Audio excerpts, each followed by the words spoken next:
हर वर्ष कामदा एकादशी चैत्र माह के शुक्ल पक्ष की एकादशी तिथि पर मनाई जाती है। यह तिथि बेहद ही महत्वपूर्ण मानी जाती है क्योंकि यह एकादशी हिंदू वर्ष की पहली एकादशी होती है। इस दिन भगवान विष्णु जी की पूजा का विधान है। कहा जाता है कि कामदा एकादशी पर भगवान विष्णु की पूजा का विधि अनुसार करने से वह प्रसन्न होते हैं तथा सभी पाप मिट जाते हैं। इस एकादशी पर पापों से मुक्ति तो मिलती ही है, साथ में मोक्ष भी प्राप्त होता है।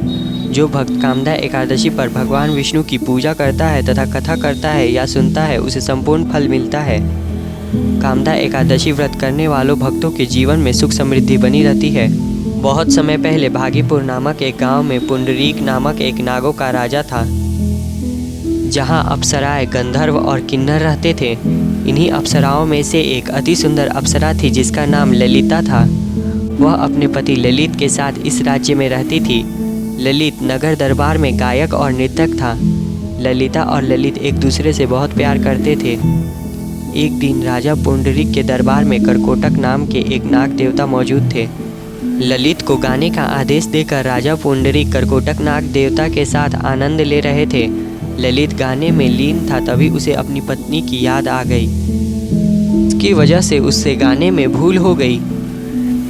नाग देवता ने ललित से हुई गलती को पकड़ लिया, जिसके बाद राजा पुंडरीक ने उसे राक्षस बनने का श्राप दे दिया। राक्षस बनने के बाद ललित बहुत बुरा दिखने लगा। पति को श्राप मिलने की खबर सुनकर उसकी पत्नी ललिता बहुत दुखी हो गई और अपने पति को श्राप से छुड़ाने के लिए चिंता करने लगी। जब ललिता अपने पति को पाप से मुक्ति दिलाने के लिए उपाय ढूंढ रही थी, तब उसे एक मुनि मिले, जिन्होंने ललिता को कामदा एकादशी व्रत के बारे में बताया। मुनि की बात मानकर ललिता ने उनके आश्रम में कामदा एकादशी का व्रत किया तथा व्रत से मिलने वाले लाभ से अपने पति को ठीक कर दिया। कामदा एकादशी व्रत के लाभ से ललित अपने पापों से मुक्त हो गया और पहले की तरह सुंदर बन गया।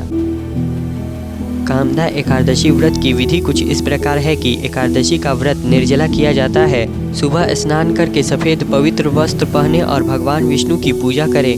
भगवान को पीले गेंदे का फूल, आम या खरबूज, तिल, दूध और पेड़ा चढ़ाए। ओम नमो भगवते वासुदेवाय और विष्णु सहस्त्र नाम का जाप करें। व्रत की कथा पढ़े या श्रवण करे, विष्णु चालीसा और आरती करे और मंदिर में पुजारियों को भोजन करवा कर दक्षिणा दे। द्वादशी के दिन ब्राह्मण या किसी गरीब को भोजन कराएं।